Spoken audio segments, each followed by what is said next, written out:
Dans ce pays-là s'étendaient de grandes forêts. Ces forêts grimpaient les collines et les redescendaient, longeaient les rivières et se faufilaient même entre les villages. Cet après-midi-là, une jeune fille, Nadia, était dans la forêt, son petit panier au bras, elle cueillait des myrtilles.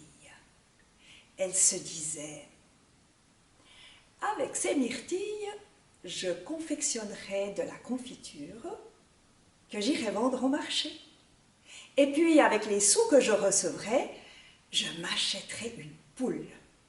Cette poule me donnera des œufs, j'irai les vendre au marché et j'aurai de l'argent. Avec cet argent, j'achèterai une chèvre. Cette chèvre me donnera du lait, je fabriquerai des fromages que j'irai vendre au marché. Et avec les sous, je m'achèterai un âne qui transportera toutes mes marchandises au marché. Nadia cueillait ses myrtilles avec ses longs doigts fins et les déposait délicatement dans son panier, au début. Mais quand elle a été prise par toute cette imagination de gagner de l'argent, elle a complètement oublié et elle s'est mise à les manger parce que Nadia avait faim. Elle vivait avec sa grand-mère et elle n'était pas riche.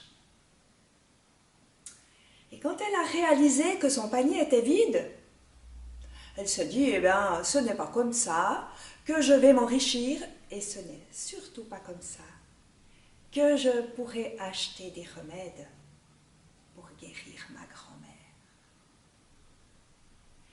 Au même moment, elle a entendu un gémissement. Elle a regardé autour d'elle, elle s'est dit: mais est-ce qu'il y a une bête blessée? Mais elle n'a vu qu'une vieille femme assise sous un arbre, le dos appuyé contre le tronc. Elle s'est approchée. Elle lui dit: Madame, est-ce que vous êtes blessée? En fait, c'était une vieille femme. Elle avait les joues toutes ratatinées comme une pomme.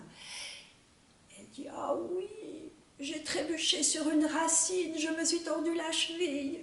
Je ne sais pas comment je vais pouvoir rentrer à la maison. Et Nadia, qui était serviable, lui dit: si vous voulez, je vous porte sur mon dos. Alors la femme s'est redressée, elle a grimpé sur le dos de Nadia. Elle était pourtant toute frêle, mais quand elle était sur son dos, Nadia a senti un poids. Ses genoux ont plié sous le poids de la vieille. Elle s'est demandé, Nadia, si elle arriverait à la ramener jusque chez elle en portant ce poids sur son dos, mais elle était brave, elle aimait rendre service. Et elle est partie. Elle suivait le chemin que lui montrait la vieille. Et c'était loin, elle habitait loin, cette vieille femme, tout au fond de la forêt, dans un coin de la forêt qui était si épaisse que la lumière avait du mal à traverser le feuillage. Et c'était un coin si éloigné, si seul, qu'aucun bûcheron, aucun chasseur n'y était pas allé depuis très longtemps. Et le chemin pour y accéder n'était pas simple. Il fallait traverser des ronces, descendre des ravines, remonter de l'autre côté, se tordre les pieds dans des ornières. Mais 10 fois, Nadia a eu envie de la déposer par terre et d'abandonner là. Mais elle était courageuse, elle a pris son courage à 2 mains et elle a continué. Et enfin, elles sont arrivées à destination. Nadia était en sueur, elle transpirait, elle était essoufflée, elle était exténuée, elle avait même les jambes qui tremblaient, tellement elle avait dû faire l'effort de porter cette vieille femme. Et arrivée à destination, surprise, voilà que la vieille femme descend prestement du dos de Nadia, qui lui dit: mais votre blessure? Oh, Une broutille, dit la vieille. En fait, cette vieille, c'était une fée malicieuse qui avait joué ce rôle pour éprouver la générosité de Nadia. Et voilà que, contrariée, Nadia se laisse tomber sur le sol. Elle était fatiguée, elle était surtout déçue, elle était écœurée d'avoir été trompée comme ça.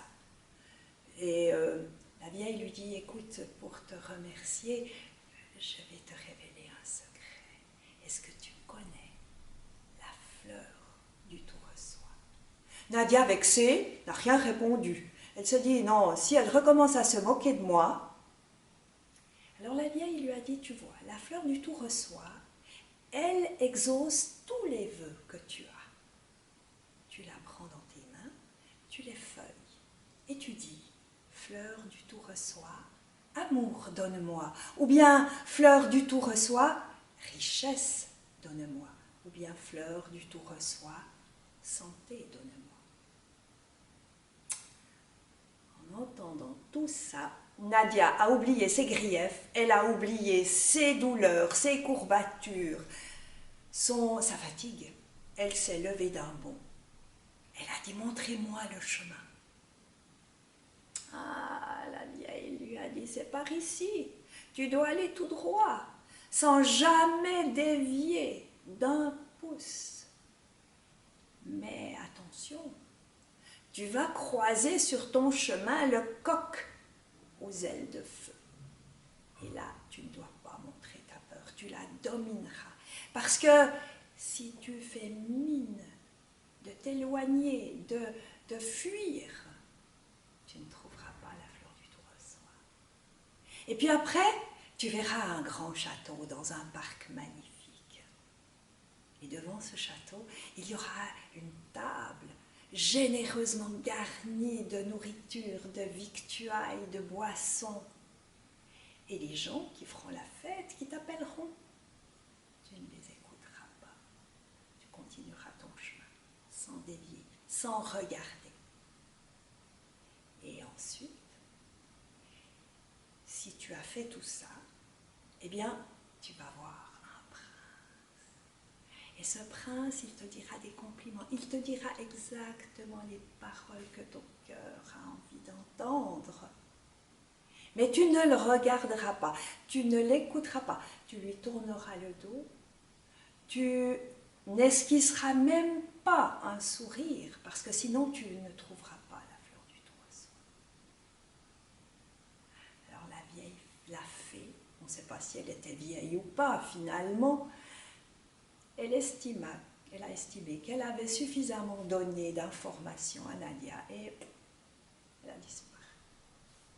Et Nadia est partie. Incroyablement, le sentier s'ouvrait devant elle. Elle n'avait pas besoin d'enjamber, d'ornières ou de ronces. Il s'ouvrait. Et elle se disait, mais qu'est-ce que je vais demander à la fleur du tourresoir? Est-ce que je vais demander d'avoir une belle maison avec un parc, avec des serviteurs? Pourquoi pas? Ou bien, est-ce que je vais demander la santé pour ma grand-mère et moi? Ou bien, est-ce que je vais demander l'amour, de rencontrer mon amoureux? Elle se rendait compte que finalement, quand on a beaucoup de vœux et qu'il faut n'en choisir qu'un, c'est très difficile. Et bientôt, elle a vu apparaître sur le chemin un coq. Un coq, gros comme une maison. Ses plumes étaient de braise. Ses yeux jetaient des éclairs.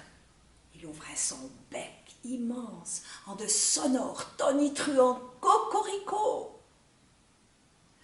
Elle avait le cœur qui battait. Elle avait peur. Elle n'avait qu'une envie, c'était de faire demi-tour. Mais elle s'est rappelée des paroles de la vieille qui lui avait dit « Tu domines ta peur. Tu continues ton chemin. » Sans frémir, sans le quitter d'un pouce, et bravement, En serrant un peu les dents et les poings, Nadia a continué son chemin. Et il s'est passé une chose incroyable, c'est le coq, en voyant son courage, qui s'est écarté pour la laisser passer. Elle avait fait quelques mètres, quand tout à coup elle a senti un fumet, une odeur qui est venue chatouiller ses narines. Des odeurs de soupe, des odeurs de poulet rôti, des odeurs d'épices. Et là, son estomac lui a rappelé qu'elle n'avait mangé en fait qu'une petite poignée de myrtilles. Et puis, elle est arrivée près du château, devant lequel était étendue une grande table, une magnifique table, avec des nappes jusqu'au sol, et puis garnie de plats. Et tout autour de cette table se tenaient des gens qui riaient, qui chantaient, qui mangeaient, qui buvaient, et qui, en la voyant passer, l'ont appelée « Jeune fille, viens te joindre à nous, viens déguster ces délices ». Elle en avait l'eau à la bouche, mais elle s'est rappelée de la recommandation de la fée qui lui avait dit « Tu n'écoutes rien, tu continues ton chemin ». Et c'est ce qu'elle a fait, Nadia. Elle a continué son chemin. Alors elle a vu devant elle. Elle a entendu au départ cataclop, cataclop, cataclop. Et elle a vu arriver devant elle un cheval blanc magnifique sur lequel il y avait un prince, exactement l'homme de ses rêves, qui s'est approché d'elle et qui lui a dit « Madame, vous êtes la jeune fille dont je rêve toutes les nuits. Venez avec moi, je vous emmène dans mon château. » Elle avait envie de le regarder, elle avait envie de lui sourire, mais la fée lui avait bien dit, même pas le début d'un sourire, sinon tu ne trouveras pas la fleur du tournesol. Alors, bravement, elle a continué son chemin tout droit. Elle a tourné le dos au prince. Il a disparu comme le reste. Et à ce moment-là, en regardant par terre au bord du chemin, elle a vu un tapis de mousse. Au milieu, il y avait comme un nid de feuilles ovales, vert luisant, vert brillante, luisante. Et au milieu, délicatement, une petite fleur qui ressemblait un peu à une violette. Elle avait 5 pétales. Nadia s'est penchée pour l'accueillir, prête à faire un vœu. Mais quand elle a vu cette fleur posée là, délicate, unique au monde, comme lui avait dit la fée, elle s'est dit, mais qui suis-je, moi? De quel droit j'irai l'accueillir? De quel droit je la détruirai? Je la ferai se faner en effeuillant ses pétales. Et devant tant de beauté, Nadia s'est relevée. Et puis, elle a rebroussé chemin. Elle s'en est retournée pour aller chez elle. Et à ce moment-là, le cheval blanc est arrivé avec le prince. Il a à peine ralenti. Il l'a saisi dans ses bras. Il l'a posé sur l'encolure de son cheval. Et il l'a emmené au château, où il y avait tous les convives toujours attablés devant cette magnifique table avec la nappe qui allait jusqu'au sol et si délicieusement garnie. Et tous les gens, quand ils les ont vus arriver, ont crié « Vive le prince! Vive la princesse !» et qu'on prépare le mariage.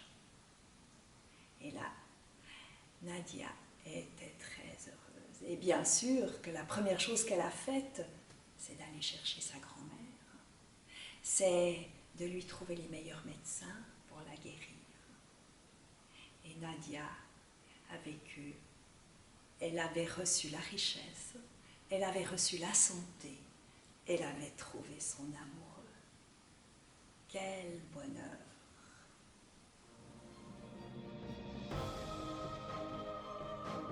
merci d'avoir passé du temps avec nous, d'avoir partagé avec nous nos contes. C'est comme ça qu'ils peuvent vivre. Et nous vous disons à bientôt peut-être.